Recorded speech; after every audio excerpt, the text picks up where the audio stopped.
Primeira coisa, eu vou até dar uma atualizada para vocês, porque hoje, a União Astronômica Internacional, ela gosta de classificar tanto cometas, como asteroides, como meteoroides, eles dão um nome específico para isso. Eles chamam de Minor Planet, tá?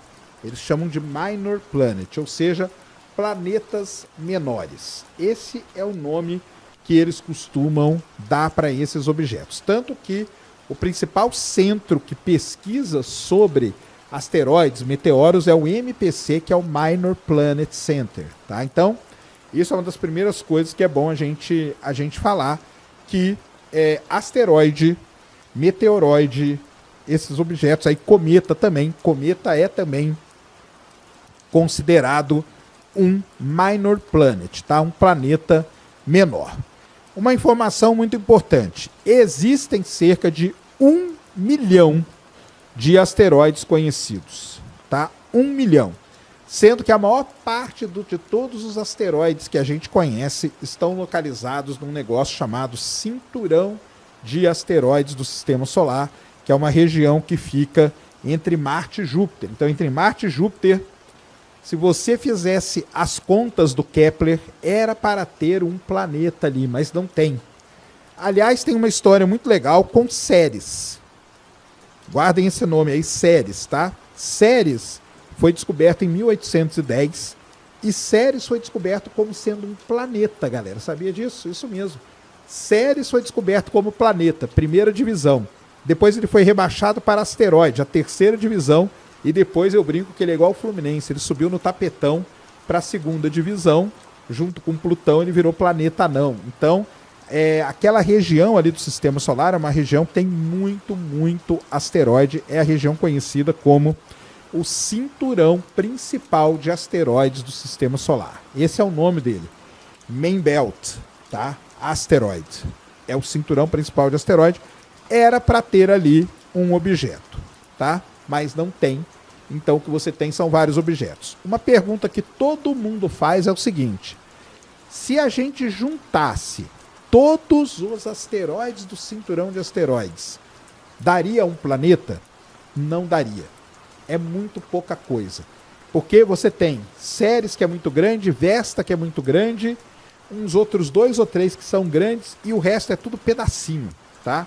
O resto é tudo pedacinho. Então, mesmo você juntando, não daria uma lua mais ou menos, tá? Então, mas é uma região muito importante, muito interessante do nosso Sistema Solar. E uma pergunta que já fizeram aqui é se as luas de Marte, elas são asteroides ou não? Uma excelente pergunta, diga-se de passagem. Marte tem 2 luas, Phobos e Deimos. As Phobos e Deimos, quando você olha elas não são esféricas, elas têm uma forma, a gente chama de batatas voadoras, tá? E existem 2 hipóteses para as luas de Marte. Uma delas é que sejam asteroides do cinturão principal que foi capturado pelo planeta Marte, porque Marte está muito perto do cinturão de asteroide. A outra hipótese é que foi formada como a nossa Lua, por impacto. Qual é a resposta? Não sabemos. Como que nós vamos saber? Será que um dia nós vamos saber? A JAXA, que é a Agência Espacial Japonesa, vai mandar para lá uma missão chamada MMX, Mars Moons Exploration.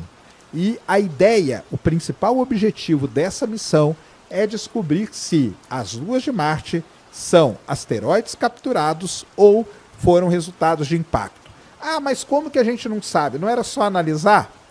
É só analisar. Qual é o problema? O problema é que elas têm características que podem estar relacionadas com o fato delas serem asteroides capturados e tem também características que indicam que elas podem ser criadas por um grande impacto que aconteceu em Marte. Por isso, a gente não sabe. Tá bom? A gente não sabe. Então vamos esperar aí a missão MMX, é a missão da JAXA, que vai lá para estudar as luazinhas de Marte, e aí quem sabe a gente descubra. Ali no cinturão de asteroide, como eu falei, né, tem um objeto muito interessante que ele já foi visitado. Aliás, tem uma missão da NASA que é muito legal, pessoal, que chama Missão Dawn da NASA. Essa missão ela visitou 2 grandes objetos do cinturão de asteroides, os 2 principais, que é Vesta, que é asteroide, e depois ela visitou Ceres. Ceres, como eu falei, ele não é asteroide, ele é hoje classificado como um planeta anão. Por quê? Por que ele tem essa classificação?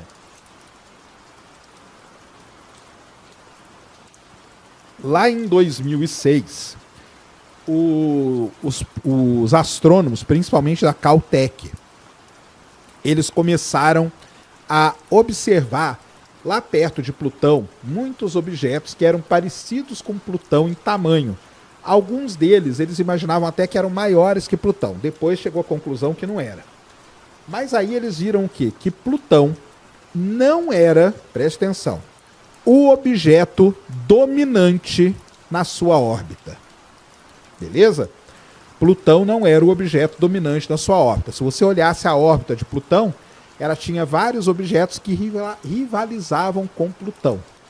Por isso, foi criada uma nova classificação que eles chamaram de planeta anão. Porque Plutão está numa outra região do Sistema Solar, conhecida como Cinturão de Kuiper. Escreve Kuiper, mas fala Kuiper, tá? É o Kuiper Belt Objects, KBO.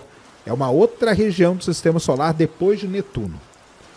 E Ceres? O que aconteceu com Ceres? Ceres é exatamente a mesma coisa. Quando começaram a observar Ceres, por que ele não se encaixou como asteroide?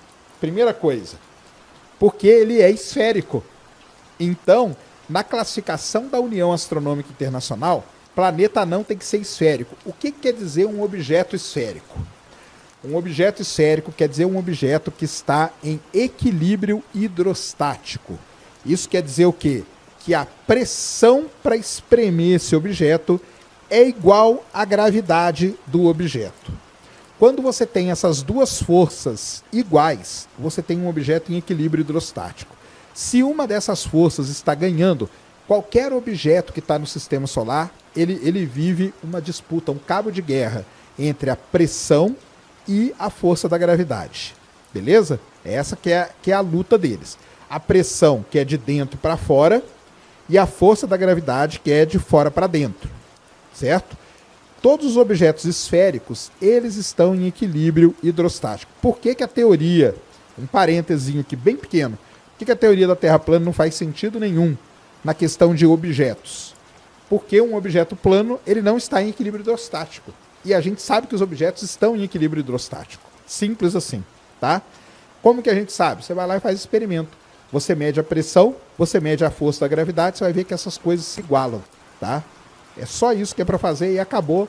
E com isso você mata qualquer afirmação de um objeto que não seja assim. As luas de Marte, se você olhar a foto delas, você vai ver que elas estão todas deformadas. Isso é um asteroide. Ele não está em equilíbrio hidrostático. Então tem pontos em que a pressão é maior, pontos em que a gravidade é maior, o objeto fica deformado. Beleza? Ceres é esférico. Ceres está em equilíbrio hidrostático. Ceres orbita o Sol. Porém, Ceres não é o objeto dominante na sua órbita. Ele tem ali milhões, 1 milhão de outros objetos. Alguns objetos próximos do seu tamanho. Nenhum é maior que Ceres. Mas Vesta, por exemplo, é tão grande quanto Ceres e outros objetos ali são grandes também. Então, por isso que Ceres virou planeta anão. Entenderam? Então, tem tudo isso sobre os asteroides. E por que Ceres, que eu estou falando o tempo todo, por que Ceres é tão importante, galera? Porque Ceres foi exatamente o primeiro asteroide descoberto no sistema solar. Tá? Em 1772, o astrônomo alemão Johann Elert Bode, ele publicou,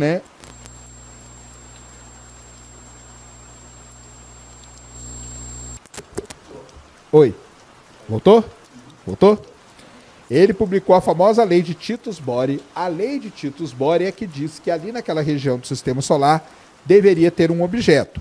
Opa, deveria ter um objeto? Então vamos observar aquela região. E assim um astrônomo chamado Giuseppe Piazzi, padre, ele era padre, hein? Você vê. Ele foi lá e observou aquela região.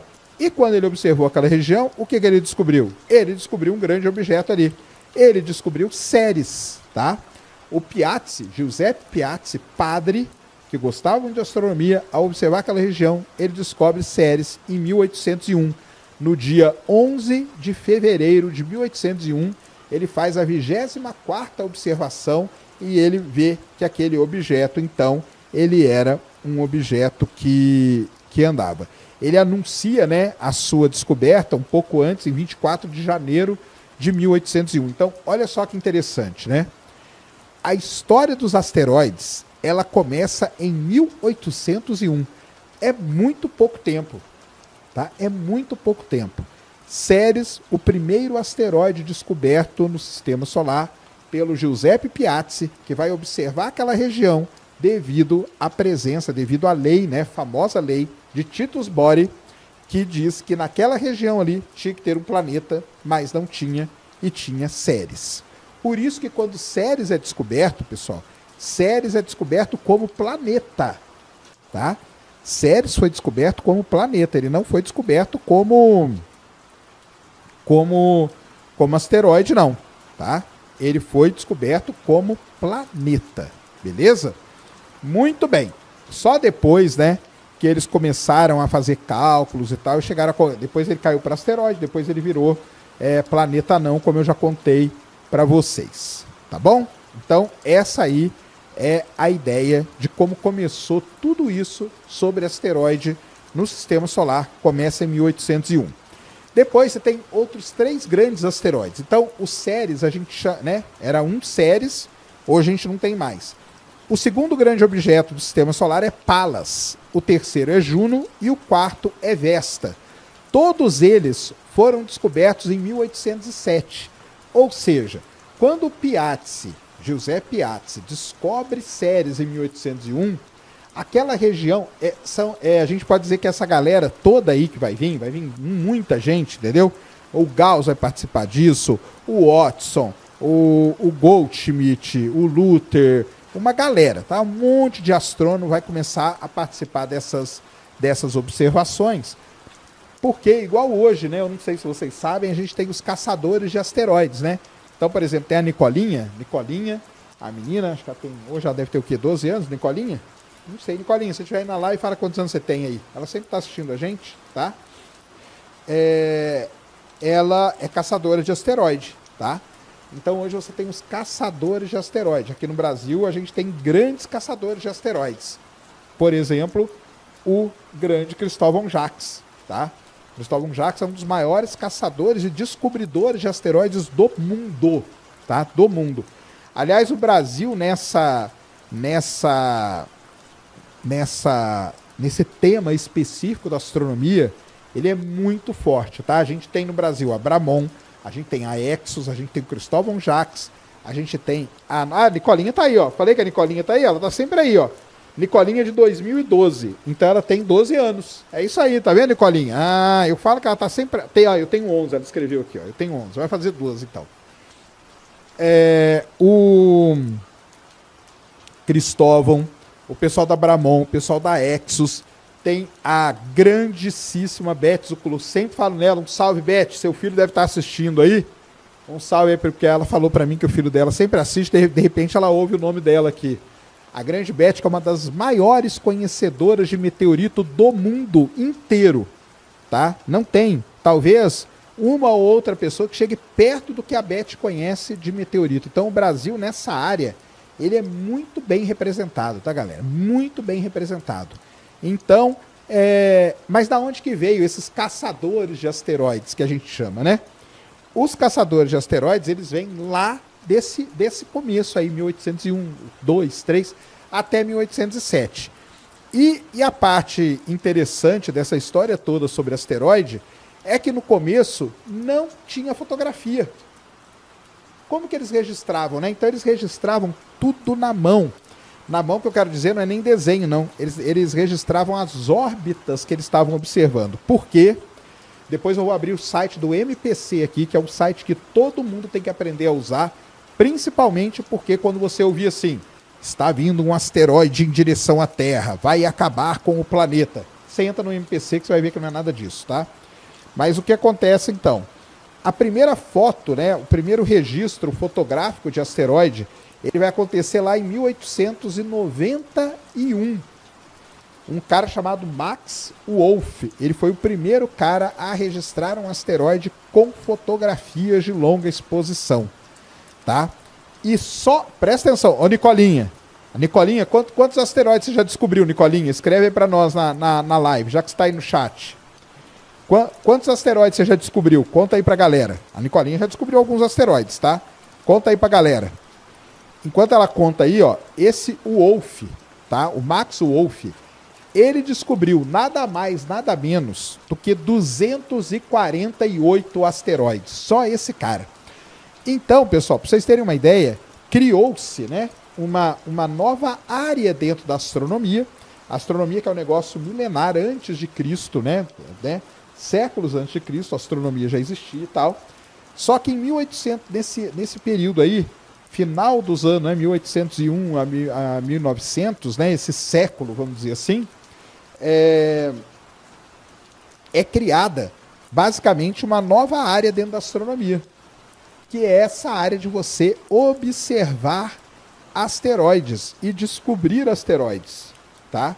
Então, isso é que é uma das coisas mais interessantes, tá? De todas. Aí, ó, a Nicolinha fez 57 detecções preliminares e 3 em provisório, tá vendo? O Wolf fez 248. Nicolinha tá bem, Nicolinha. Parabéns demais, hein? Parabéns demais, tá? Tá aí, ó, 57 com 12 anos. Então, galera, caça asteroide. Você vai ser igual a Nicolinha aí, ó. Se inspire na Nicolinha pra você caçar seus asteroides aí, tá? Valeu aí, Nicolinha. Tamo junto, viu? Tamo junto demais. Então, esse é o início de todo esse lance de asteroides, tá? A maior parte dos asteroides vão sendo descobertos, né? Os asteroides vão todos eles sendo descobertos aí ao longo do tempo. E a gente tem um gráfico aqui muito legal que eu vou pedir pro Cris colocar aí pra gente. Que isso aqui vai ser legal da gente comentar um pouco. Coloca aí, Cris.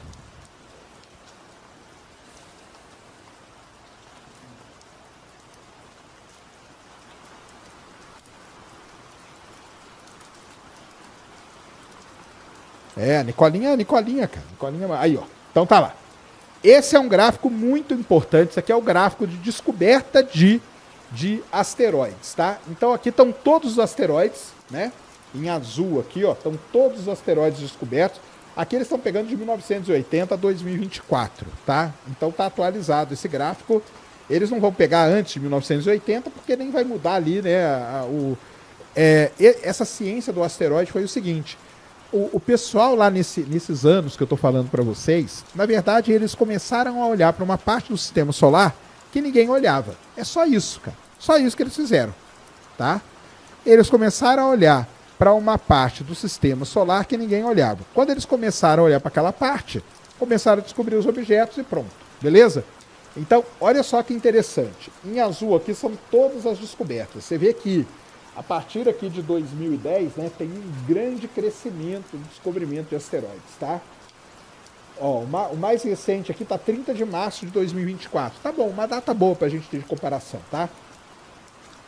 Agora, olha que interessante, esse gráfico é o seguinte, ó.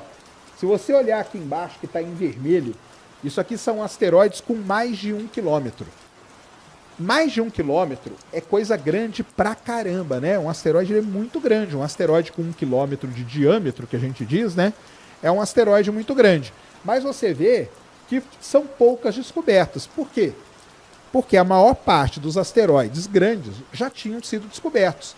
Pallas, Ceres, Vesta, o asteroide lá do Wolf, e os 248, né? Para os caras descobrirem asteroides nos anos 1800, o asteroide tinha que ser grande. Eles não descobriam asteroides pequenos, tá?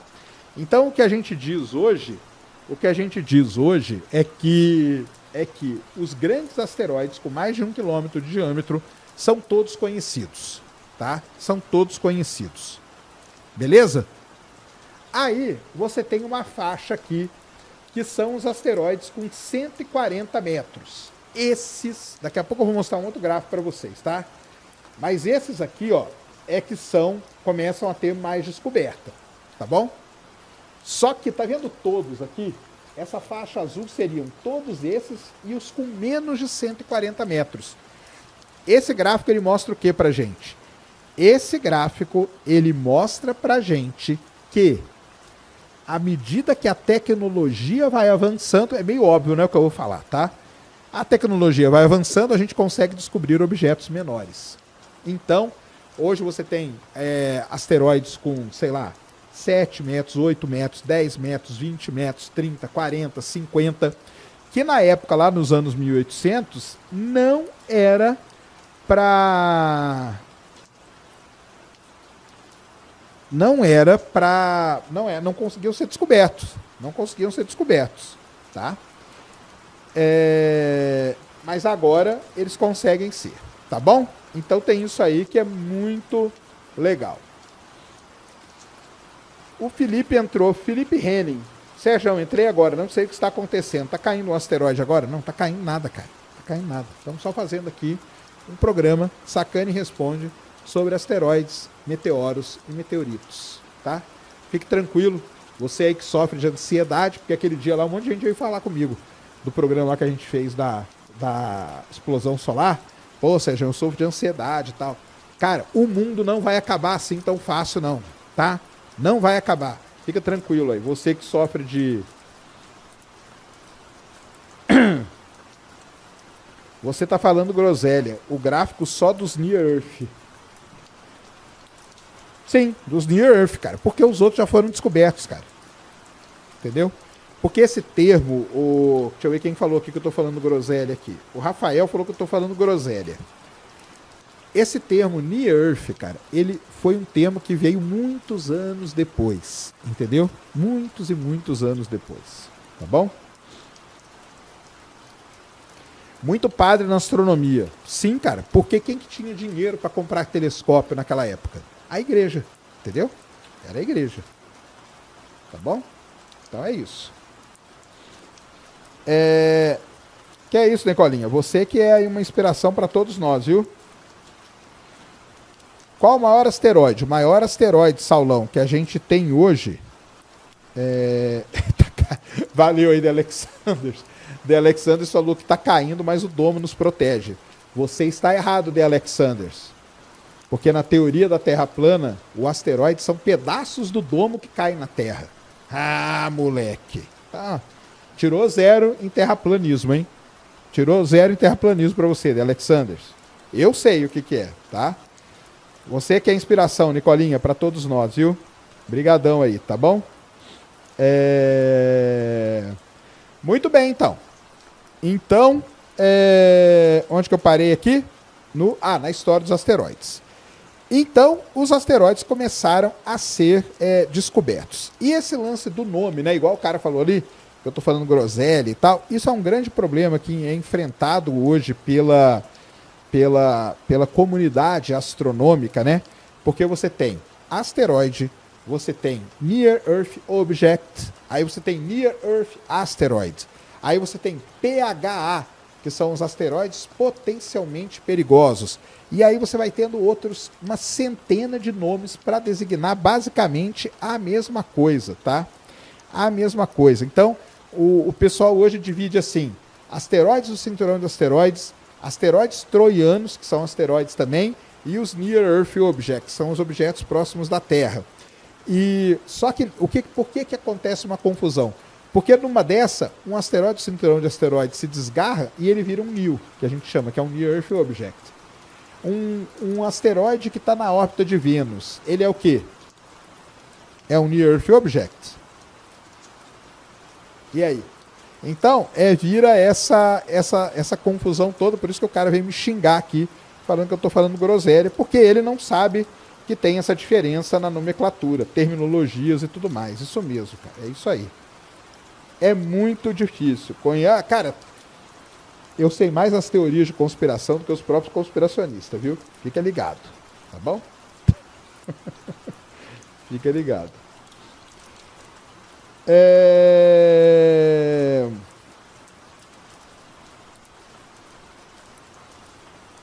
Beleza, então. Muito bem. Vamos lá. Por que e como que os asteroides se formaram? Então, isso é um tema também muito, muito interessante e muito importante. Aliás, é daí que vem, porque qualquer um aí pode perguntar e falar o seguinte: por que diabos a gente tem interesse em estudar objetos tão pequenos assim, que se somados talvez eles não formem nenhum planeta? Por que isso interessa pra gente? Por vários fatores. Primeira coisa delas é que são objetos que podem cair na Terra e acabar com a vida na Terra, igual já aconteceu pelo menos uma vez, que a gente saiba, há 66 milhões de anos atrás, com os dinossauros, com o impacto de Chicxulub. Daqui a pouco eu falo do Chicxulub para vocês. Nós não queremos ter o mesmo fim dos dinossauros, é isso que o Elon Musk fala, né? Não teremos o mesmo fim dos dinossauros. Então, isso é importante. Um asteroide, dependendo do tamanho dele, se ele cai na Terra, ele pode não acabar com a vida, mas se ele cai numa cidade, ele acaba com uma cidade. Se ele cai no oceano, em determinado lugar, ele causa problemas, ele causa maremotos de tsunamis e isso pode danificar muita coisa. Mesmo quando não cai, um asteroide pode causar complicação, igual foi o Chelyabinsk em 2013, que ele explodiu na atmosfera e quebrou vidro num monte de lugar, entendeu? Ou o Tunguska em 1908. Então, tem esse lado que é muito importante. Tem um outro lado, que talvez seja o lado científico da história. O mais importante de todos é que é o seguinte: como que foi a formação do sistema solar? Então, teve a formação do Sol. O Sol é uma estrela. O Sol ele não existia há 5 bilhões de anos atrás. O que a gente tinha era uma nuvem de gás molecular. Essa nuvem de gás e poeira, tá, tava ali quieta, de repente passou uma onda de choque de uma supernova naquilo ali. No caso do sistema solar, nós já descobrimos que foram 16 supernovas próximas que geraram ondas de choque, e a onda de choque começou a perturbar aquela nuvem de poeira e gás. Quando ela começou a perturbar a nuvem de poeira e gás, começou a ocorrer núcleos de condensação dentro dessa nuvem de poeira e gás. Esses núcleos de condensação vão dar origem às estrelas, como é o caso do Sol. Quando o Sol se forma, ao redor do Sol, devido ao acúmulo de poeira nesse período de formação, cria-se o que a gente chama de disco protoplanetário. Ou, antes dele virar protoplanetário, ele vira um disco circunestelar. Então, está lá o Sol começando a se formar. O Sol ainda é uma protoestrela, ele não é uma estrela propriamente dita. Começa a girar ao redor dele um grande disco de poeira e gás, que é o disco protoplanetário. Esse disco, a poeira ali naquele disco, ela começa a se condensar, a se aglutinar em pequenos objetos que a gente chama de planetesimais, tá? Então ela começa a aglutinar em planetesimais. Esses planetesimais, eles vão crescendo. À medida que eles vão crescendo, eles vão limpando a órbita deles. Então foi assim que formou a Terra, Marte, Mercúrio, Vênus, Júpiter, Saturno, Urano, Netuno. Foi limpando. Chegou num ponto que esses grandes objetos, eles não cresciam mais e eles já tinham limpado a órbita deles. Só que, depois que aconteceu a formação do sistema solar, sobraram detritos por aí. Sobraram objetos. E o que são esses objetos? São os asteroides e são os cometas. Por isso que é muito importante o estudo dos asteroides, porque os asteroides são as testemunhas do que aconteceu lá na origem do sistema solar. Não tem como a gente estudar a origem do sistema solar. A gente não consegue pegar uma máquina do tempo e voltar, mas a gente consegue observar e estudar objetos primitivos, que a gente chama, que são os asteroides e os cometas, e a partir da análise que é feita desses objetos, a gente consegue ter uma ideia de como que foi a história do sistema solar. Por isso que é muito importante. A analogia que eu faço para o pessoal é a seguinte: quando você passa na frente de uma casa que acabou de ser construída, você olha em volta da casa e tem ali um saco de cimento, uma terra, pedra e tudo mais. Quando você olha para aquilo, lata de tinta, não tem tudo ali jogado? Quando você olha para aquilo, você fala, Eu sei como que o cara construiu essa casa. Olha, ele usou esse cimento aqui que é bom. Ah, ele usou esse tipo de pedra aqui para fazer. Ah, ele usou esse tipo de areia. Talvez ele tenha misturado. Ah, ele usou essa tinta para pintar a casa. Você analisa pequenos detritos de coisas que sobraram da construção da casa. Os asteroides são exatamente a mesma coisa. São detritos que sobraram da construção do sistema solar. Quando a gente tem a oportunidade de pegar uma rocha dessa, seja indo lá, daqui a pouco eu falo que a gente já teve missões que encostaram em asteroides, ou pegando meteoritos, daqui a pouco eu vou explicar a diferença para vocês, que são as rochas que caem na Terra, é a nossa chance de entender como o sistema solar começou. Então, por isso que estudar asteroide é muito importante. Não é à toa que quando você tem uma missão de asteroide concorrendo com outras missões, normalmente a missão de asteroide sempre ganha. Porque é a chance que a gente tem para estudar. Tá? É a chance que a gente tem de estudar como formou o sistema solar. Aí eu pego a rocha, eu analiso a química dela, eu analiso a estrutura dos grãos dela, eu analiso os cristais que ela tem, os elementos e tudo. Com isso, o geólogo, ele consegue vir e contar uma história pra gente. Então o geólogo fala assim, ah, tá vendo aqui, ó, tinha molécula de água. Então, esse asteroide tem 4,5 bilhões de anos. Por exemplo, vou contar um negócio legal para vocês. No Bennu, que é até o asteroide da nossa capinha aí, que vocês vão ver, que lá chama Bennu, aquele asteroide. É um asteroide que tem... o Bennu tem 1 quilômetro de diâmetro, tá? O Bennu. E o Ryugu tem 500... Não. O Bennu tem 500 metros de diâmetro, tá? O Bennu, esse asteroide aí. Descobriram no Bennu moléculas de água anteriores à formação do Sol. Aí começou uma nova área dentro da astronomia que é muito legal. Sabe como que ela chama? Estudo de grãos pré-solares. Porque os asteroides, eles se formaram... Lembra a nuvem que eu contei para vocês lá no começo? Lembra da nuvem que eu falei no começo para vocês? A nuvem que eu falei lá no começo para vocês, aquela nuvem é antes do Sol se formar.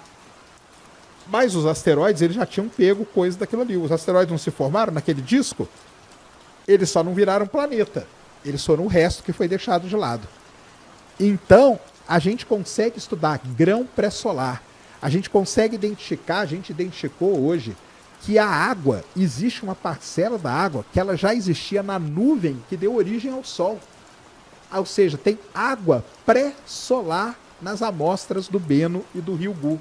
São os dois asteroides que daqui a pouco eu falo deles. Então, isso aí é muito, muito legal de ser estudado. E daí que vem a grande importância de se estudar asteroides, tá? Não é pouco, é muito importante. É só assim que a gente consegue ter uma ideia de como o sistema solar se formou, tá? É assim que acontece tudo isso. Beleza? Então essa aí é uma boa introdução para vocês. Uma coisa importante que todo mundo pergunta, e aí nós vamos usar um gráfico aqui que é muito legal.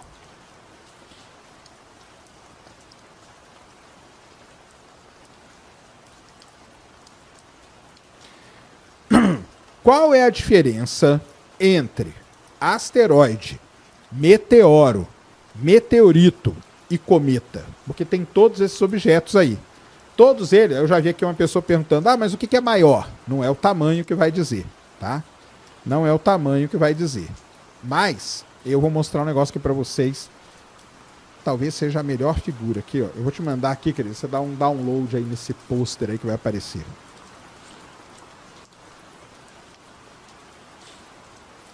A diferença desses objetos, o que é maior, um asteroide ou um meteoro? Não é isso que diz pra gente o que é um objeto ou o que é outro, tá bom? Beleza? Como acontece uma chuva de meteoros, ou não existe essa chuva? Existe essa chuva, e como que ela acontece? Acontece porque a Terra está na sua órbita ao redor do Sol, beleza? De tempos em tempos, a Terra é visitada por grandes asteroides e por cometas. Esses objetos, ao passar pela Terra, eles deixam restos, detritos por aí. Quando a Terra cruza essa região da órbita, onde tem detritos desses objetos que passaram, acontecem as chuvas de meteoro. Tá bom? Beleza? Então vamos lá. Fez o download aí do pôster? Esse pôsterzão aí embaixo? Aí, clica nele, abre ele aí. Isso, acho que ele é um PDF, né?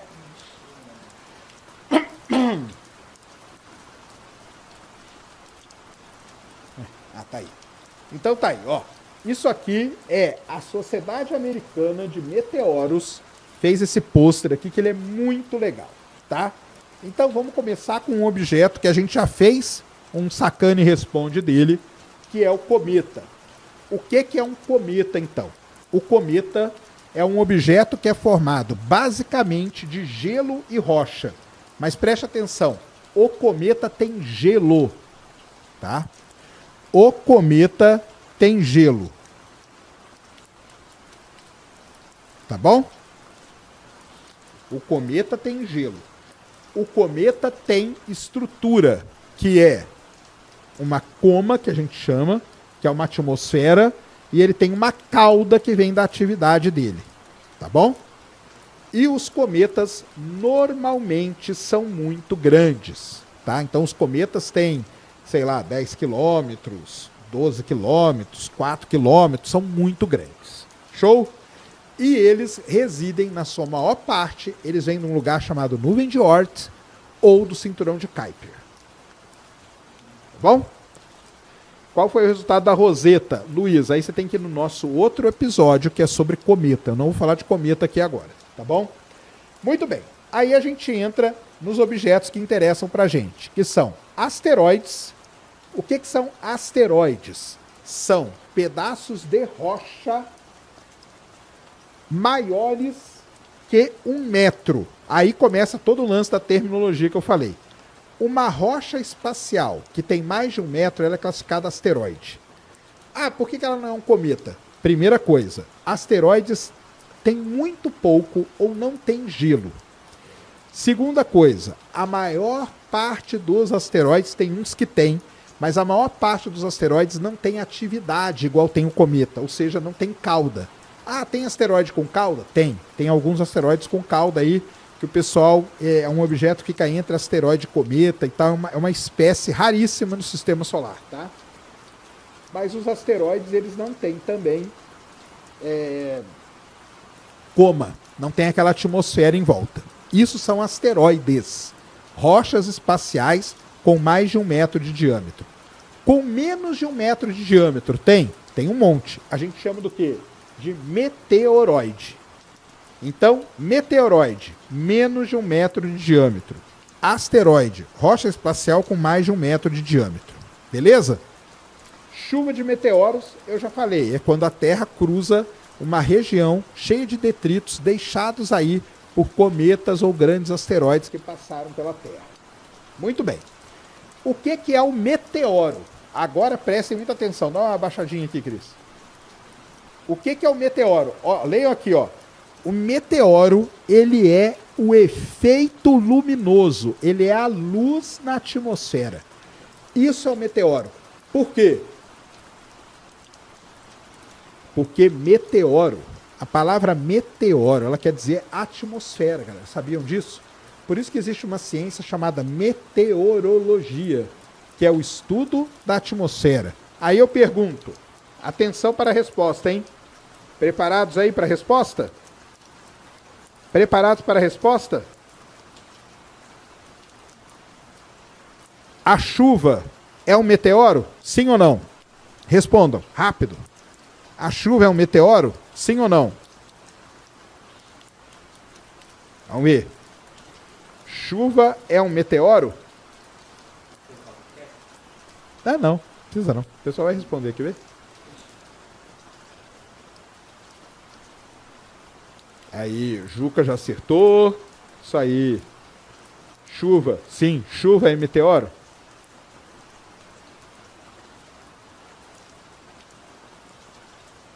Chuva é meteoro, tá?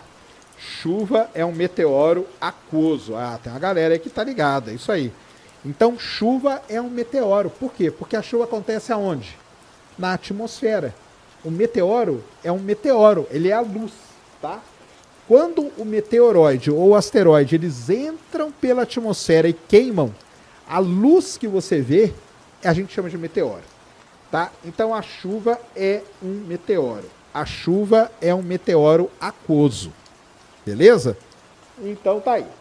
Aí começa uma grande confusão, porque meteoro, a gente tem 3 classificações. Pode ser um meteoro, pode ser uma fireball ou pode ser um bólido. Dá uma baixadinha aqui, Cris.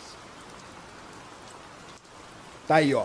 Pode ser um meteoro, pode ser uma fireball, uma bola de fogo, ou pode ser um bólido. Beleza? Qual que é a diferença entre eles? Então vamos lá. Um meteoro, qualquer feixe de luz que você vê na atmosfera é um meteoro. Se ele for, tá? Se ele for mais brilhante do que o planeta Vênus, só que aí já começa, cara, porque é mais brilhante do que Vênus em que etapa?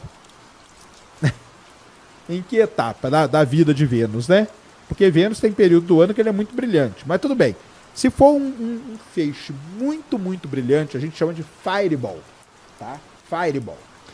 E quando o asteroide explode na atmosfera, a gente chama isso de bólido, beleza? Então, bólido é um asteroide grande que explodiu na atmosfera. Fireball é um meteoro que brilha mais do que Vênus. E todo o resto é meteoro. Tranquilo? Então, cometa, asteroide, meteoroide, meteoro, fireball, bólido, chuva de meteoros. E tá faltando o quê? O nosso último e queridíssimo, desce aqui agora. Meteorito. O que é um meteorito? Esse sufixo, né? Chamado ito. Esse sufixo chamado ito quer dizer pedra, rocha. O que é o meteorito?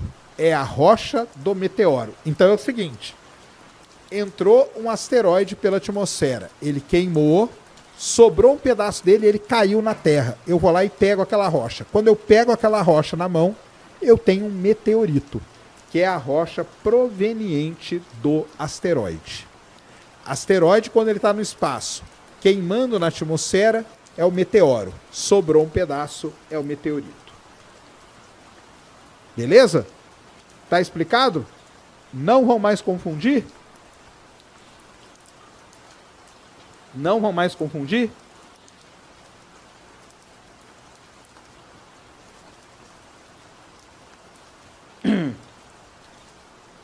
Não vão mais confundir? Como que eu posso identificar um meteorito? Cara, não é fácil. Se você ver aqui nessa fotinho aqui, eles colocaram um clássico, tá?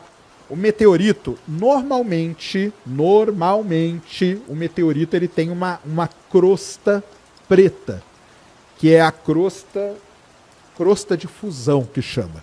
Quando a rocha está lá no espaço e quando ela está entrando pela atmosfera, ela vem queimando, o atrito da rocha com a atmosfera faz ela queimar. E a queima cria o que a gente chama de crosta de fusão.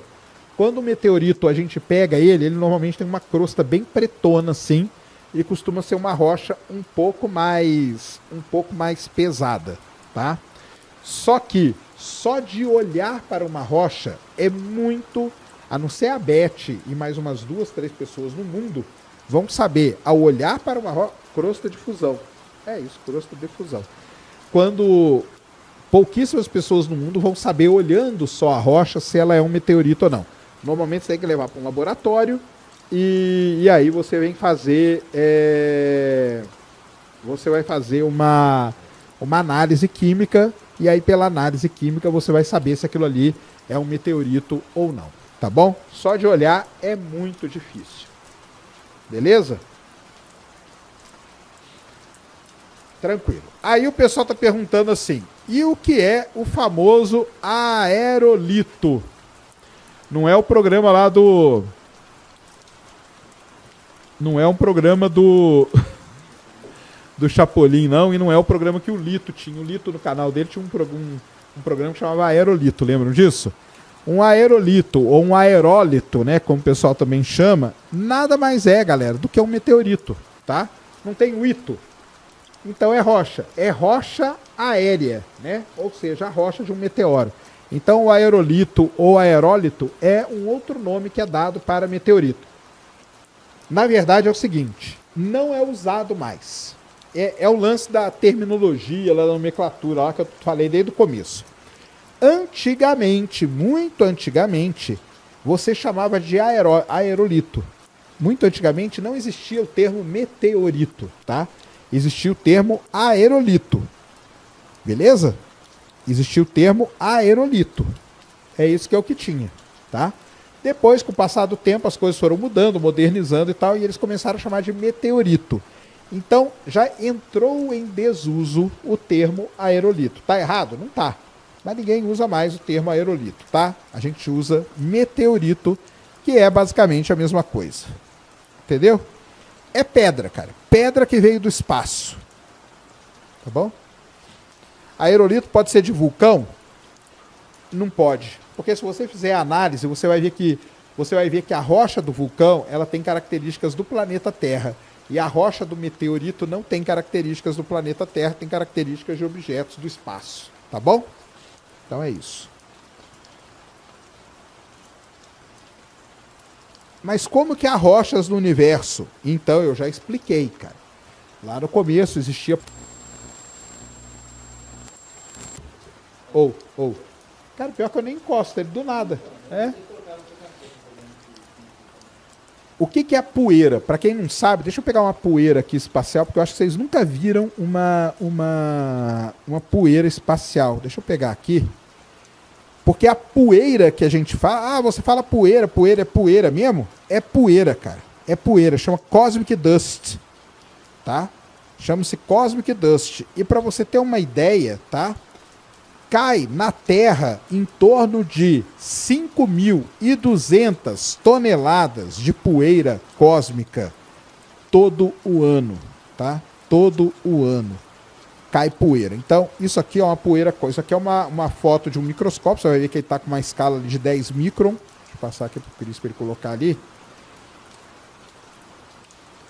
Então o Lucas mandou 5 perguntando que é aerólito, já foi respondido. Coloca aí, Cris, para a nossa imagem aí.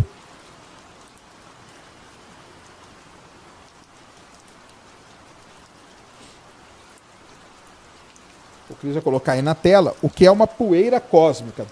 Aí, ó. Cosmic Dust. Isso aí é um grão de poeira cósmica, cara. Então é poeira mesmo, igual tem na sua casa. Quando sua mãe for limpar a sua sala lá e bater assim no sofá, ó. Bateu assim, ó. Aí você vê na luz assim, aquele monte de poeirinha subindo, aí entra no...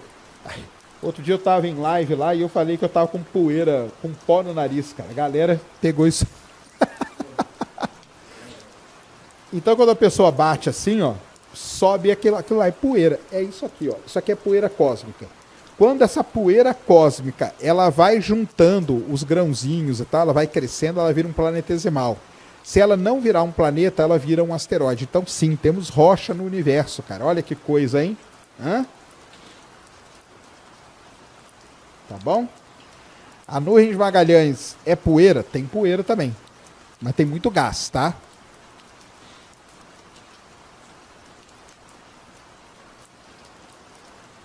Beleza? Muito bem, então. Então, é isso aí. É a classificação dos asteroides, meteoros, meteoritos, cometas e tudo mais que você quer aprender. Tá bom? Deixa eu ver aqui mais o que é interessante da gente falar disso aí.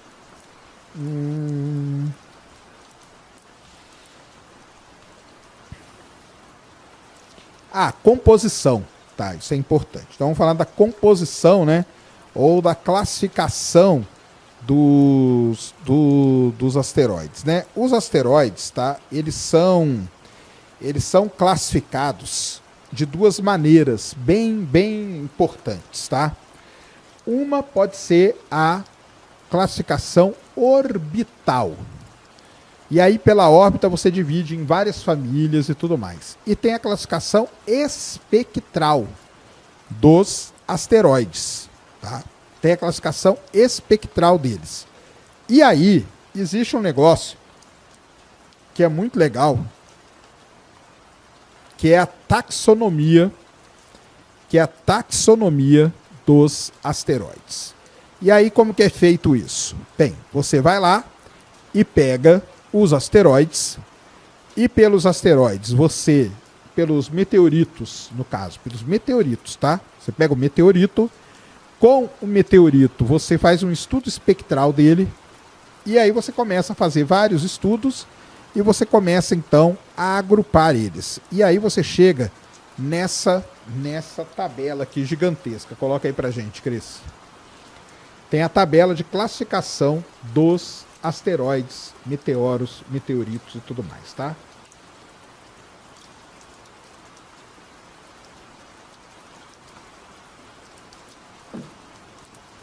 Então, ó, primeira coisa, ó, pode clicar nesse gráfico aqui, ó.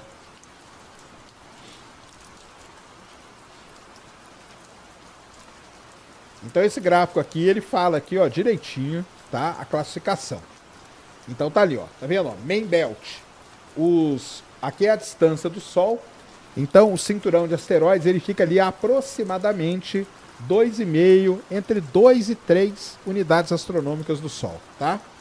Você vê que a maior parte dos asteroides, do cinturão de asteroides, são do tipo C. Você tem ali, ó, mais perto da Terra, os asteroides do tipo E e R, tá? Mais longe aqui, ó, você tem os do tipo P e D, tá bom? Da onde que vem essas letras aqui que estão jogadas? Agora volta lá.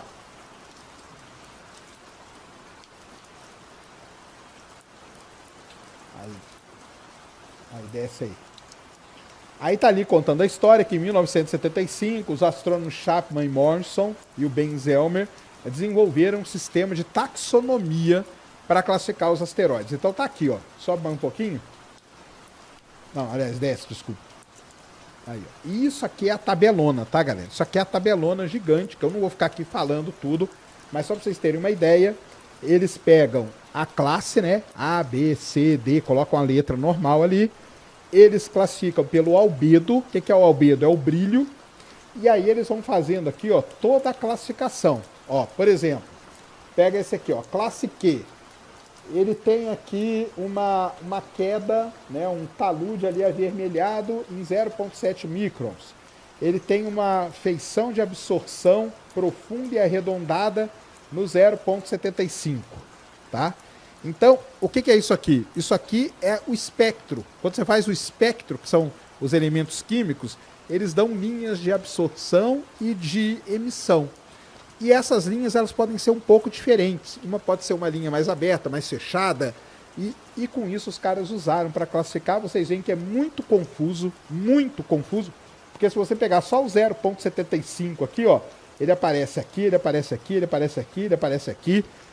Então, mas só para vocês saberem que existe uma classificação orbital e uma classificação espectral dos asteroides, dos meteoros e de tudo mais. Tá bom? Então, é isso. Isso aqui é só se você estiver fazendo minha pós, por exemplo, que eu cobro isso dos alunos, tá? Eu cobro isso deles na prova. Tô brincando, não cobro não. Não sou tão mal assim não. Devia cobrar, né? Mas não cobro, tá? Mas é isso. Isso aí é a classificação dos asteroides.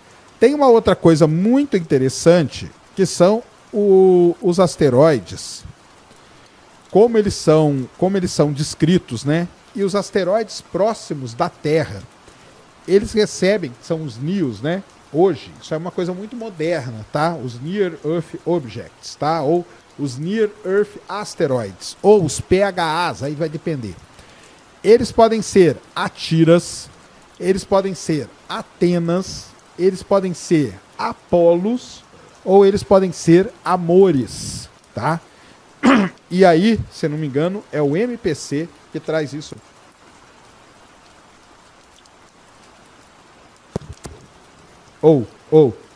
Pronto. Tá aí agora? Tá, né? Então, o Minor Planet Center, ele traz isso de uma maneira muito legal. Deixa eu ver se eu acho aqui a figurinha deles. Eles têm uma figurinha muito maneira. Pera aí um pouquinho, galera. Acho que tem um documentation.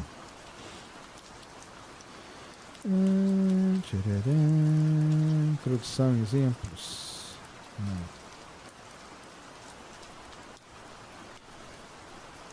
Eu não vou achar.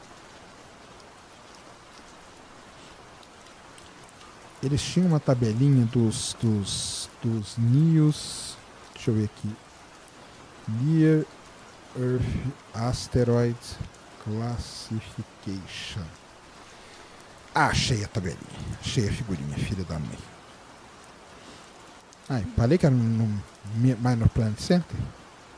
Ah, não. É no CNOS, que é um outro site especializado nisso. Deixa eu mandar aqui. Aí, Cris, pega aí, ó. Mostra aí. Então, tem esses nomes todos que eu falei para vocês. Apolos, Amores, Atenas, tá? E aí nós vamos ver o que acontece. Cada um deles tem uma característica muito especial, tá?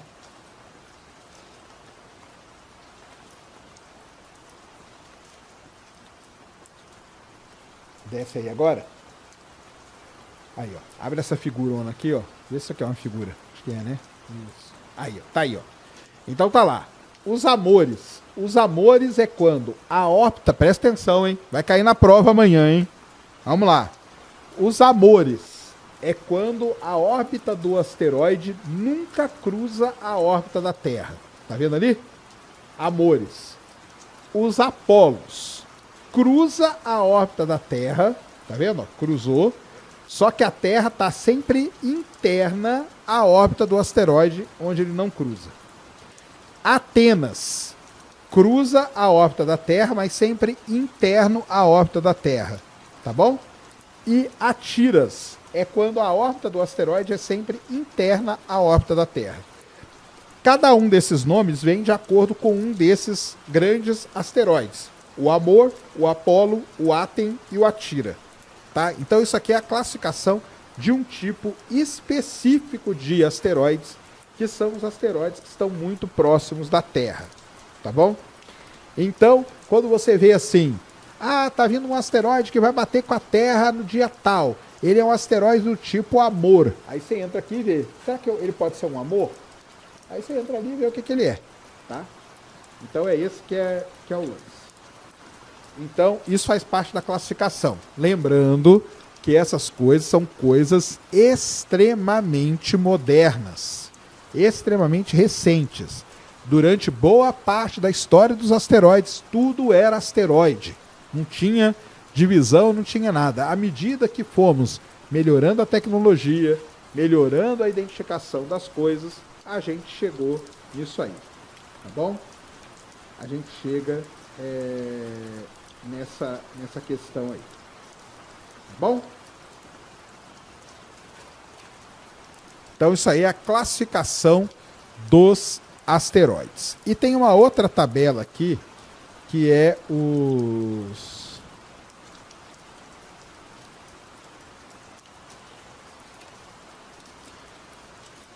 São mais duas coisas aqui, basicamente, que eu quero falar para vocês.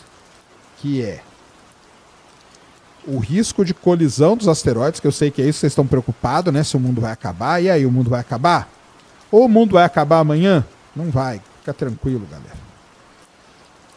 E depois eu vou passar duas tabelas para vocês, que é a tabela de Torino e a outra lá, que eu esqueci o nome, agora eu vou ter que lembrar. Deixa eu ver se eu acho aqui a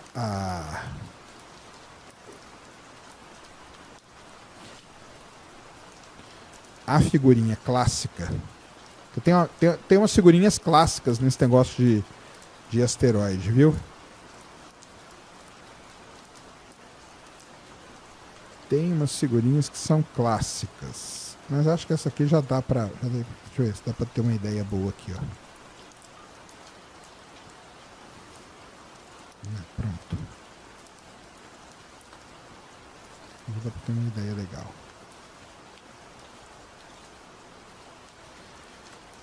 Porque tudo era asteroide. Aí começou a melhorar as observações, os equipamentos, a gente começou a dividir. Clica aí nesse último link aí que eu mandei. E depois nós temos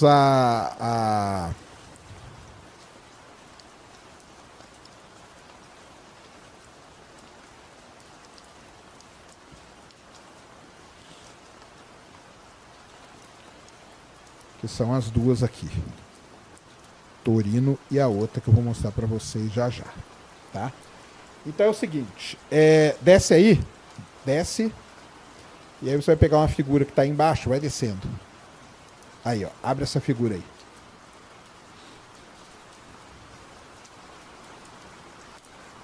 Boa. Então tá aí. Olha só. Então temos aqui os asteroides e a classificação deles, tá? Tem os asteroides do tamanho, por exemplo, de 10 mil metros. O que é 10 mil metros? 10 quilômetros, né?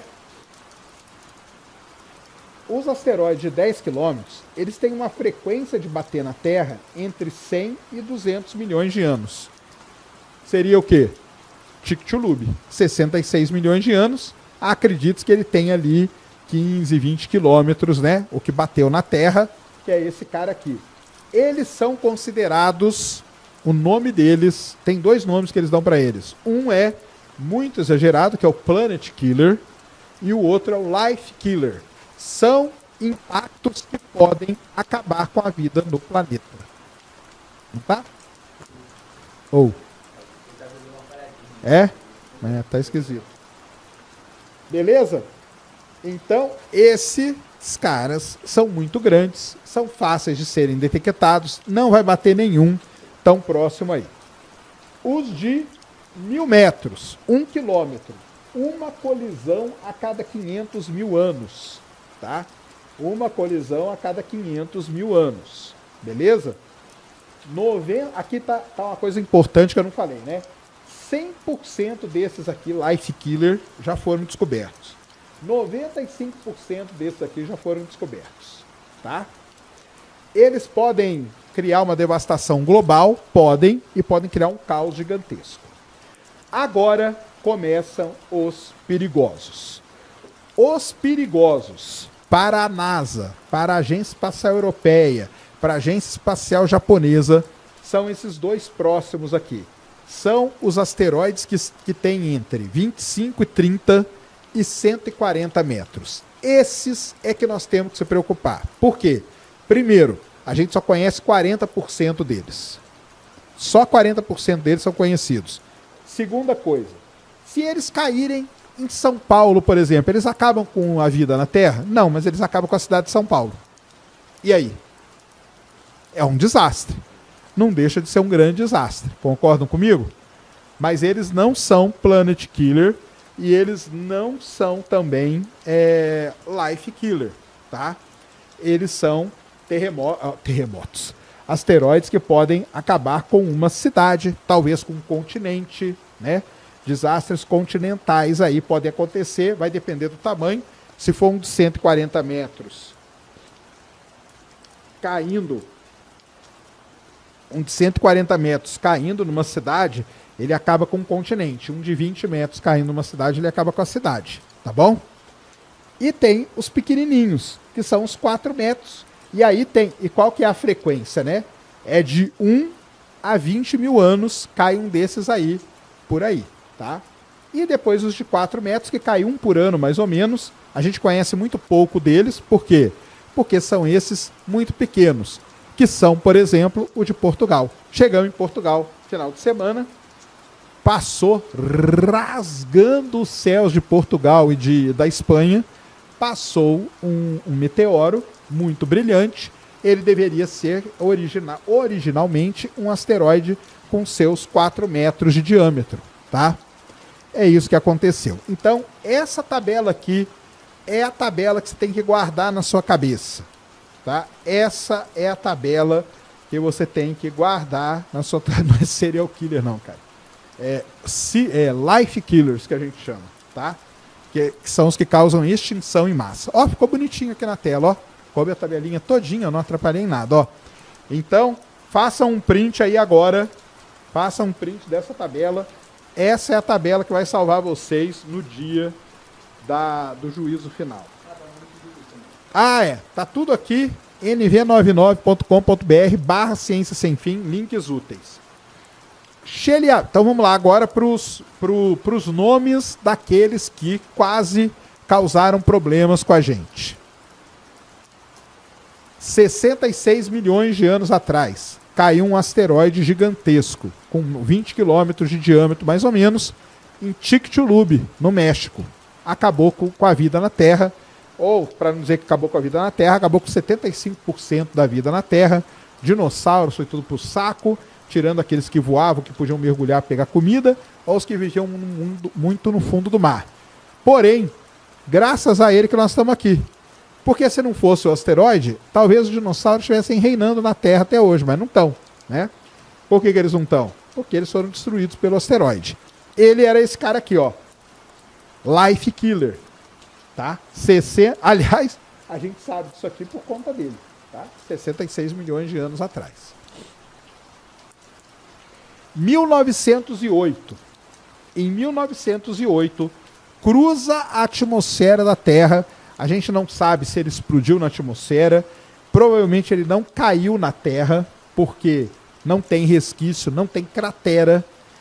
Em 30 de junho de 1908, em Tunguska, lá no extremo da Sibéria, aconteceu um fenômeno que clareou o céu inteiro, um estrondo gigantesco que baixou não sei quantas mil árvores.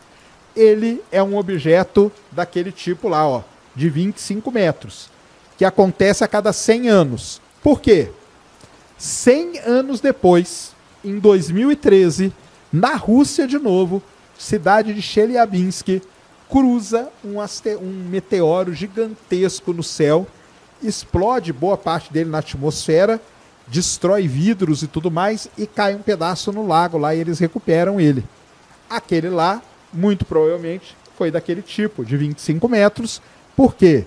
1908 e 2013. Mais ou menos 100 anos, certo? A gente teve um grande que criou uma cratera lá nos Estados Unidos, que é a cratera Meteor Crater, né? A cratera do meteoro foi criada há mais ou menos 50 mil anos atrás, o que dá esse cara aqui dos seus 100 metros de diâmetro, tá? Então, na Terra a gente tem algumas coisas. Qual que é o problema da Terra? Problema não, né? Porque graças a isso é que acontece. Boa. Falaram aqui, e o evento de Curuçá? O evento de Curuçá é conhecido como Tunguska brasileiro. Aconteceu também alguma coisa que foi algo do tamanho do Tunguska, que também deve ter explodido na Terra. Eu já fiz, acho que, um podcast lá no meu Horizonte de Eventos sobre o Curuçá, tá? Que é um evento conhecido como Tunguska brasileiro. Show? Teve também tem um lugar aqui na Argentina que chama Campo del Cielo. Campo del Cielo é um lugar que você anda lá, você tropeça em meteorito. Tem muito. Por quê? Muito provavelmente alguma coisa explodiu na atmosfera e choveu pedra naquela região. Tá? Bendegó. Bendegó é o maior meteorito brasileiro. O Bendegó caiu lá na Bahia, caiu dentro de um rio. Ele foi recuperado, ele foi transportado de carro de boi, aliás. Beth Suculoco, uma das maiores especialistas no meteorito de Bendegó. Ele foi transportado para o Rio de Janeiro, ele ficou em exposição no Museu Nacional. Você ia lá no Museu Nacional, vocês não foram, né? Por isso que o museu pegou fogo, porque vocês não foram visitar ele, e ele não tinha visita. Eu ia direto no Museu Nacional, direto, quase todo dia eu ia no Museu Nacional. Ele ficava lá na entrada do Museu Nacional, uma coisa linda, o Bendegó. Sobreviveu à entrada na Terra, sobreviveu ao incêndio do museu, brinco, né? Que sobreviveu a duas entradas na atmosfera, né? A entrada mesmo e ao incêndio do Museu Nacional. Foi recuperado, Beth Zuculoco foi lá, recuperou o meteorito e tudo. Bendegó, o maior meteorito brasileiro. Canal da Pirula. Pirula tá aí assistindo a gente aí, ó. Se eu estiver falando besteira, aí me corrija, tá, Pirula? Um salve pro Pirula. O Bendegó aguentou a reentrada na atmosfera, andou de carro de boi, aguentou o incêndio do Museu Nacional, ele foi exposto lá no Observatório Nacional depois e agora voltou para o Museu Nacional. Então, o grande Bendegó com o maior meteorito encontrado no Brasil. E aí nós vamos ter ao longo da história grandes exemplos de crateras na Terra. Porém, na Terra nós não temos muitas crateras. Por quê? Porque, graças ao bom Deus, graças a Deus, a Terra é um planeta vivo. Então a crosta da Terra está se reformando. Então, se tinha crateras de meteoritos, de meteoros, de asteroides que bateram aqui, essas crateras não existem mais, tá? Essas crateras não existem mais, elas foram apagadas. Existem algumas que resistiram ao tempo, que hoje, aí nesse lance de nomenclatura, terminologia, as coisas mudam de nome. Hoje a gente chama tudo isto de astroblema. E eu tive o grande prazer na minha vida de trabalhar com um dos caras que mais manja de astroblema no Brasil, que está no mundo, que é o Álvaro Crosta, lá na Unicamp. Tá? Ele estuda astroblemas. Beleza? Nós temos um aqui na cidade aqui de São Paulo, num bairro aqui de São Paulo. Um bairro inteiro está dentro de uma cratera. E aí podem começar a falar: e a cratera de não sei da onde, não sei da onde. Isso aí, tem cratera no Mato Grosso, tem cratera escondida na Amazônia, tem cratera escondida para todo lugar. Então deram o nome de astroblema, tá bom?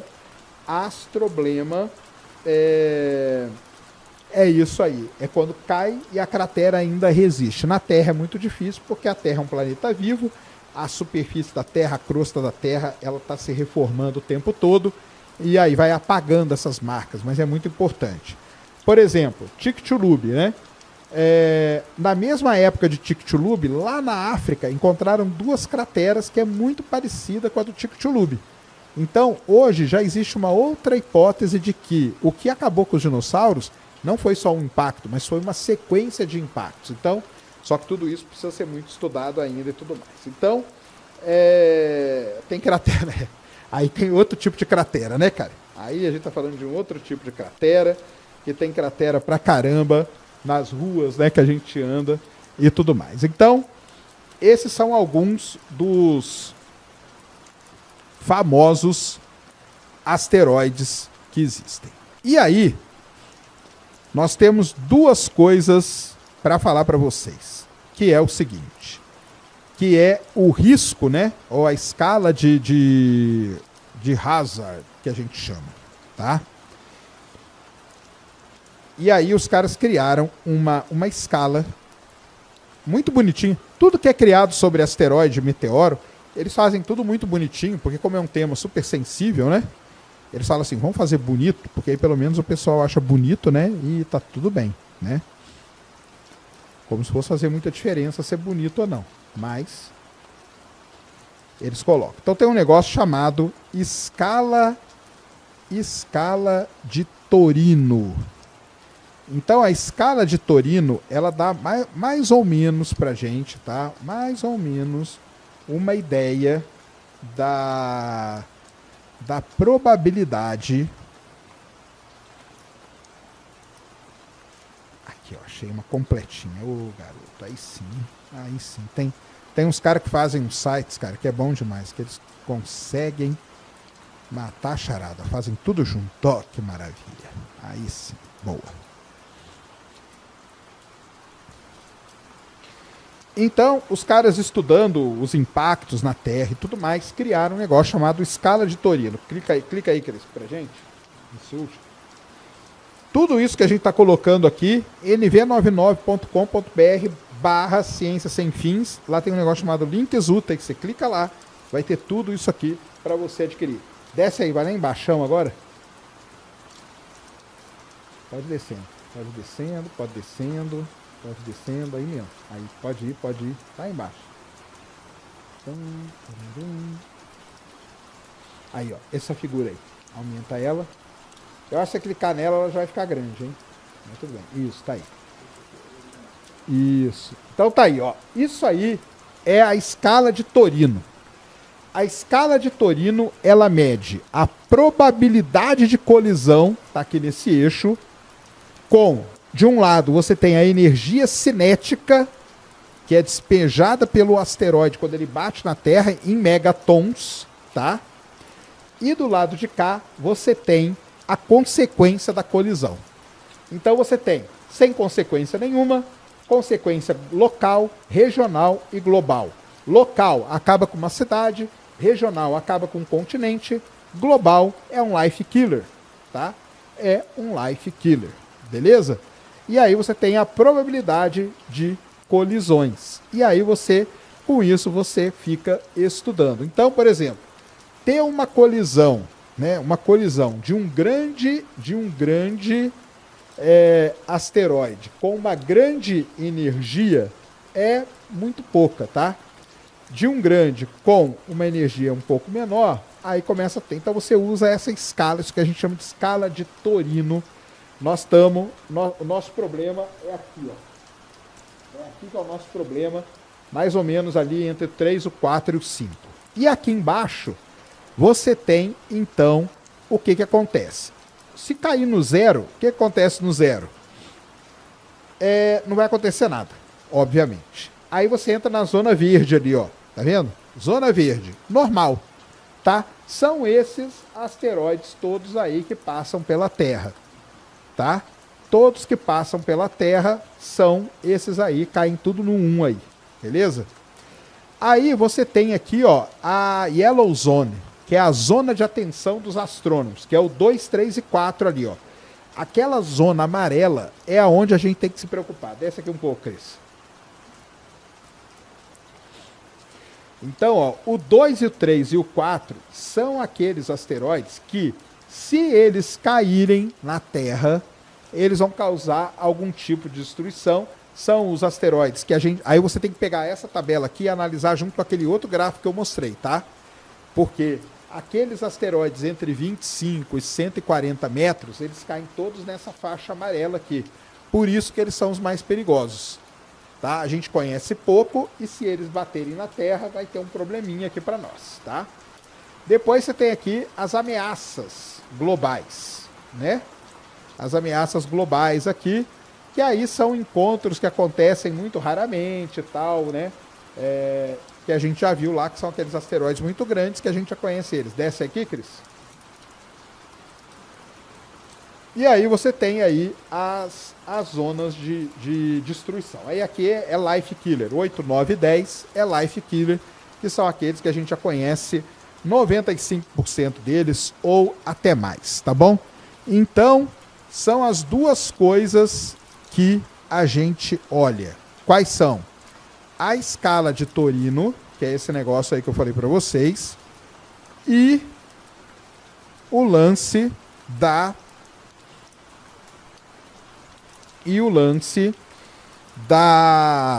dessa tabela aqui, que é a tabela de risco que acontece com os asteroides. Beleza? Então guardem isso, que isso aí também é muito bom para vocês terem. Tá bom? Muito bom mesmo. Tá bom? Então vamos lá. 4.200 pessoas com a gente. Galera, já deu seu like? Por quê? Porque daqui a pouco tem lançamento, tá? Deixa eu ver se está tudo certo com o lançamento do Falcon 9. Então vai chamando todo mundo aí, porque daqui a pouco, 11h15 da noite, tem lançamento. Estamos esperando aqui para ver aqui o que está acontecendo lá em Cabo Canaveral, na Flórida. Mas a princípio... Deixa eu ver aqui como que estão as coisas aqui no X. A princípio... Não teremos problema, não. A princípio teremos lançamento. Deixa eu só confirmar aqui. Tá aí, ó. Terceiro lançamento. Tá aí, ó. Deve ter sim. Deixa eu entrar aqui na SpaceX rapidinho. Então, galera, enquanto isso, vá deixando o seu like para essa live ser propagada para mais lugares. Vá chamando aí seus amigos. Daqui a pouco teremos lançamento do Falcon 9 com missão Starlink. Tá para as 11h45, ó. Deu uma atrasadinha já.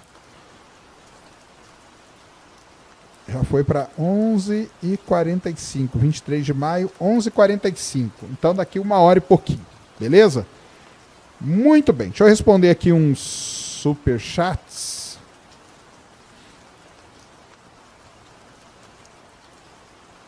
Caramba, deu bastante superchat, né, cara? O Bill Mask aqui deu de presente um assinante, muito obrigado. O Bill Mask também perguntou o meteoro mais forte, se era o meteoro de Pegasus, isso aí. O Elonai Vilacqua, membro há 6 meses aí. Serjão, sobre o Rio Grande do Sul, enviei uma pergunta. Ah, e cadê a pergunta dele? Tem não, nós vamos responder isso aí também. A Bia falou que me mandou, né? Será que ela mandou para mim no WhatsApp? Ela mandou para você?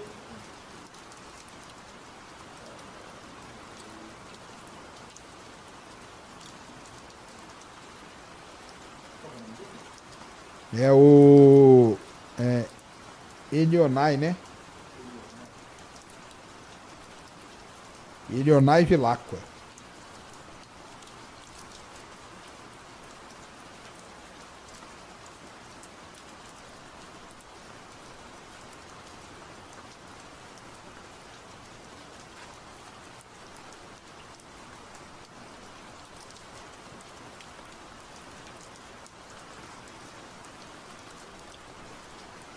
Então coloca aí do Elionai aí, que ele falou que mandou uma pergunta sobre o Rio Grande do Sul. Vamos ver o que que é.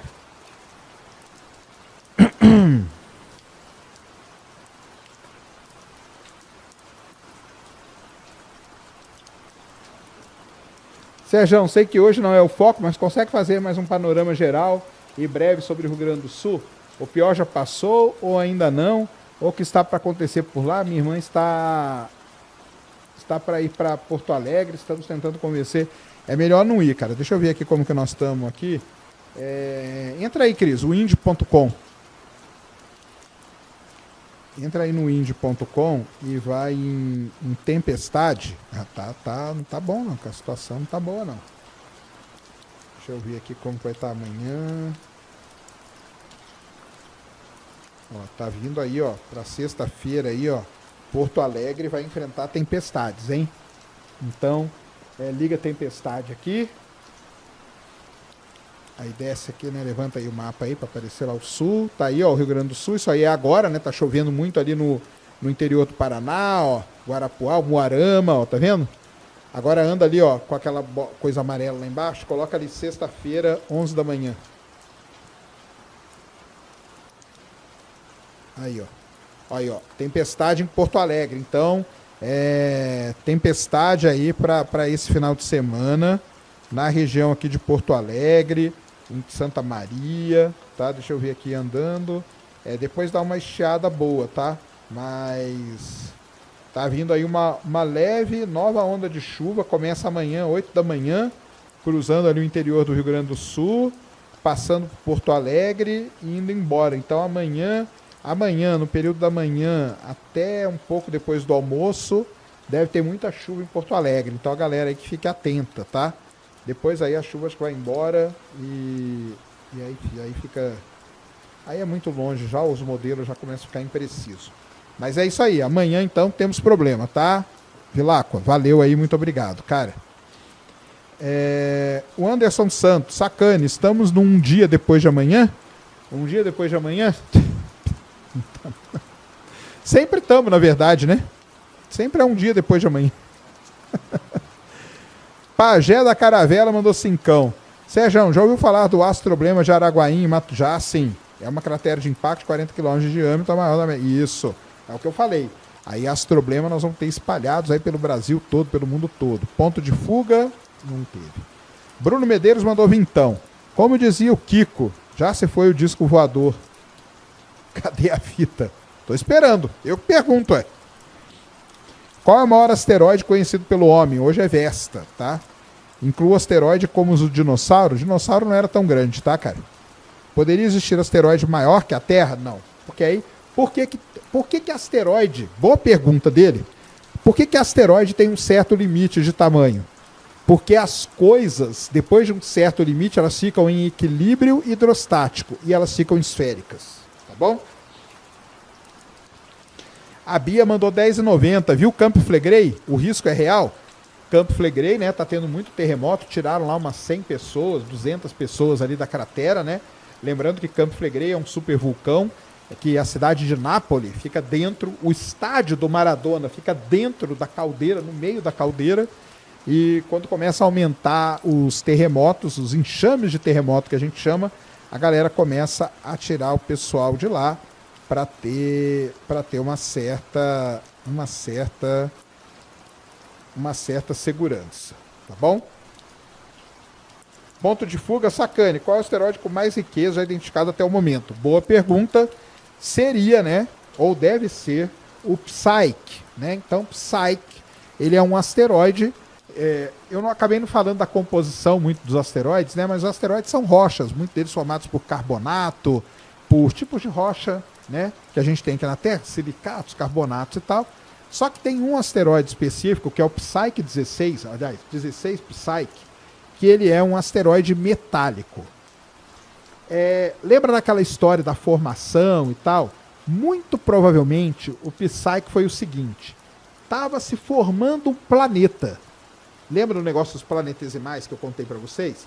Tinha um planeta que estava se formando, mas aconteceu alguma coisa, muito provavelmente uma grande colisão, porque naquele período do sistema solar tinha muita colisão.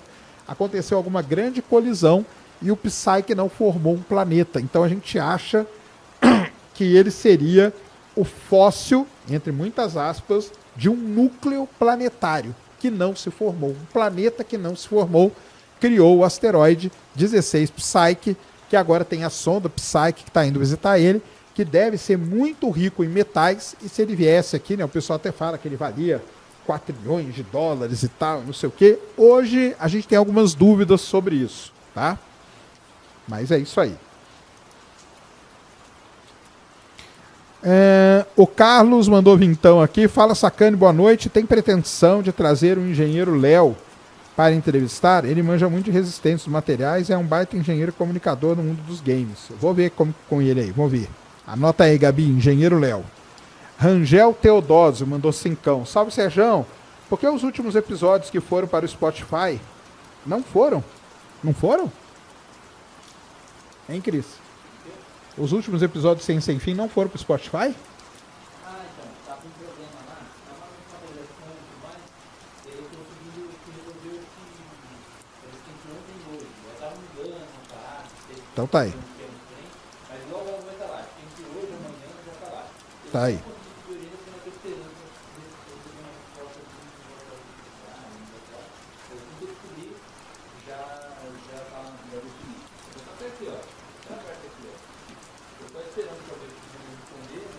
Uhum.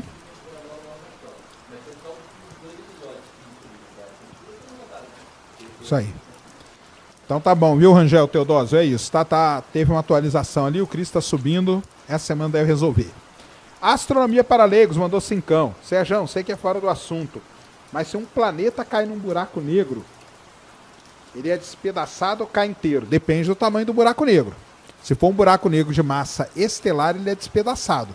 Se for um buraco negro supermassivo, ele cai inteiro, tá? Vinícius Alves mandou dezão. Boa noite, Serjão.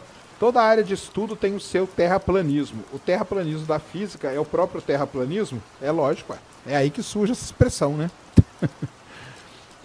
O Brásidas da Freita mandou 5 euros. Um abraço de Portugal. Serjão, sou teu fã. Posso aderir Space Today Plus Premium mesmo sendo português? Pode, qualquer um. Entra aí, spacetodayplus.com.br, você vai pagar do seu cartão de crédito. Cara, você pode morar em qualquer lugar do planeta, até fora dele se você quiser, tá?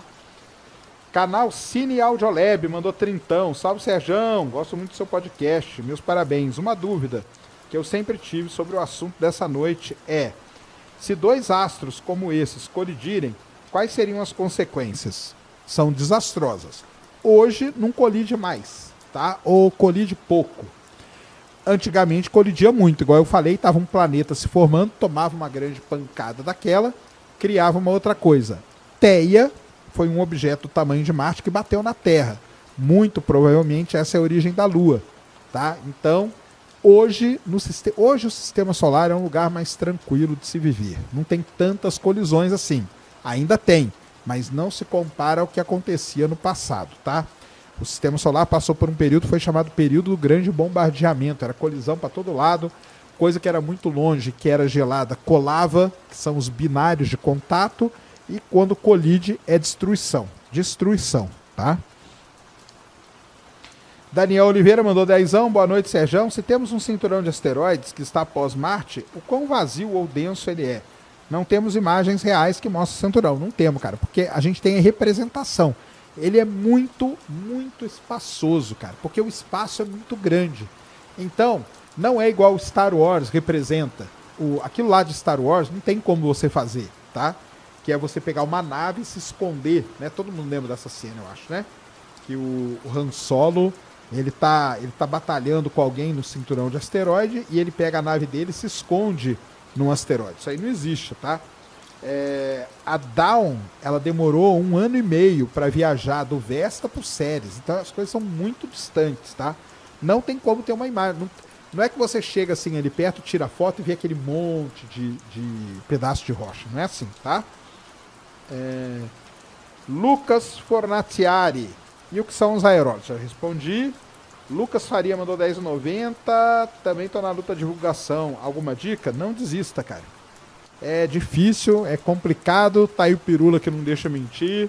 Tá aí toda a galera aí que tá com a gente nessa batalha aí. Não desista, cara. Se você gosta mesmo, vai fazendo, faz todo dia. Entendeu? Tem dia que você vai postar vídeo que ninguém vai ver. Eu posto muito vídeo que ninguém vê. Aí vou lá, no outro dia posto um da melhorzinho, depois tem um que vai bem, depois você posta outro que ninguém vê também. E cara, o lance é tenha consistência e tenha resiliência, não desista. Porque se você desistir, aí ferrou, entendeu? O sistema vai querer que você desista, mas não desista.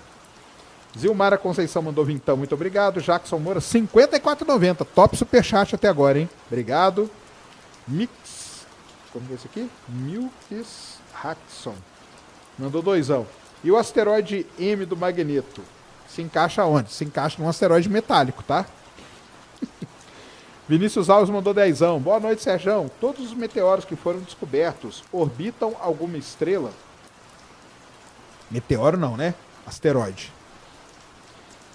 Asteroide que nós descobrimos até agora, nós só descobrimos no sistema solar, cara. Não tem um exoasteroide, nós não descobrimos ainda. Então todos eles orbitam uma estrela que é o Sol, tá?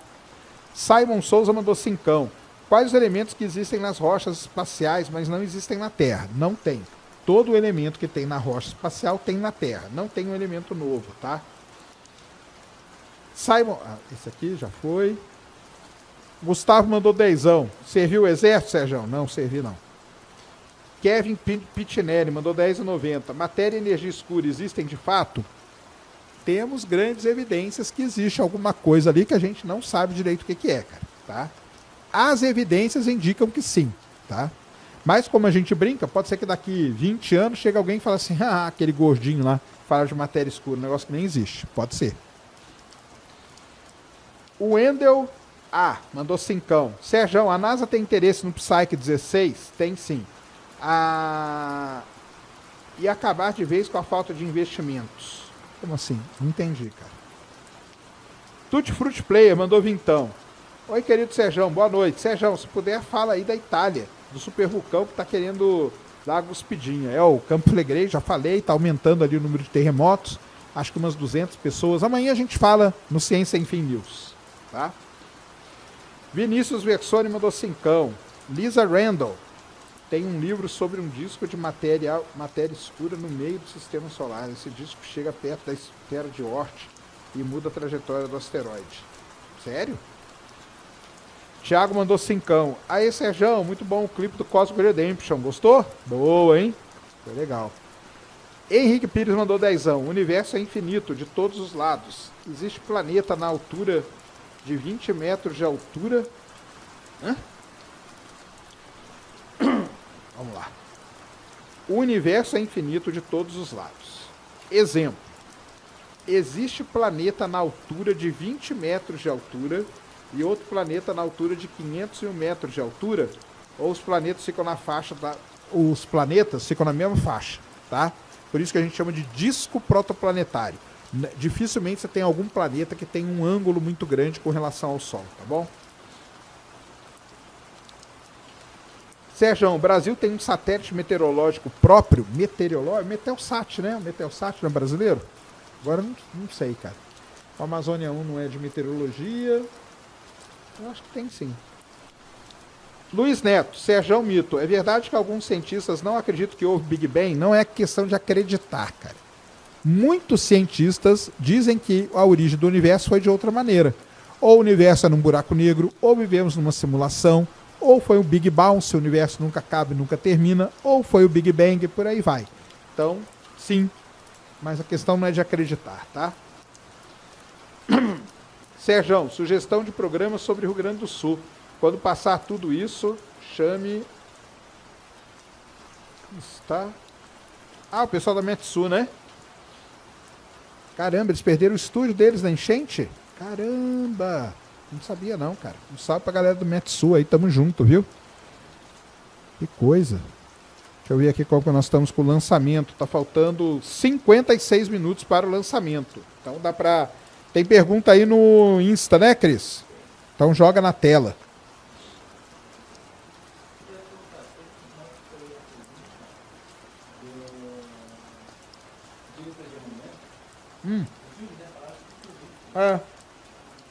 Ah, não, de pode. Daqui a pouco eu falo dos filmes aí relacionados a esse tema. Ah, então joga aí na tela. Se você é membro do Ciência Sem Fim, cara, sua pergunta será respondida, tá? Falta, o lançamento tá tudo ok, falta 56 minutos pro lançamento. Então vai chegando aí, deixando o seu like, tá? Vem aí deixando o seu like. Sérgio, se uma estrela gigantesca viesse em rota de colisão direta em direção a um pequeno buraco negro, em uma velocidade altíssima, o que aconteceria? Ela sofreria um negócio chamado TDE, Tidal Disruption Event, evento de ruptura de maré. Por maior, por grande que seja uma estrela, ela não vai superar um buraco negro, tá bom? Boa noite, Sérgio. Sobre o evento de Tunguska, ocorrido na Rússia em 1908, você acredita que se tratou de um meteoro ou de um fragmento de um cometa? Aquela foi a maior explosão causada por um objeto celeste na história recente do planeta Terra? Foi. Não dá para saber, cara, o que foi ao certo, porque não tem restos dele, né? O que pode ter acontecido em Tunguska foi o seguinte, que alguma rocha espacial, muitos dizem que foi uma lasca de um cometa, que não deixa de ser um asteroide na nossa classificação ali. Concorda comigo? Concordo, né? Ela veio e ricocheteou na atmosfera da Terra, tá? Ela não entrou na atmosfera, ela simplesmente ricocheteou, tá? Ricocheteou e bateu. E nessa de bater, porque o ângulo que ela veio não era suficiente para ela entrar, nessa batida dela na atmosfera da Terra, ela explodiu e criou Tunguska, tá? Hoje, muita gente acredita que foi isso que aconteceu. Já que é para usar a palavra que vocês gostam aí, que acredita, tá? Beleza. Próximo.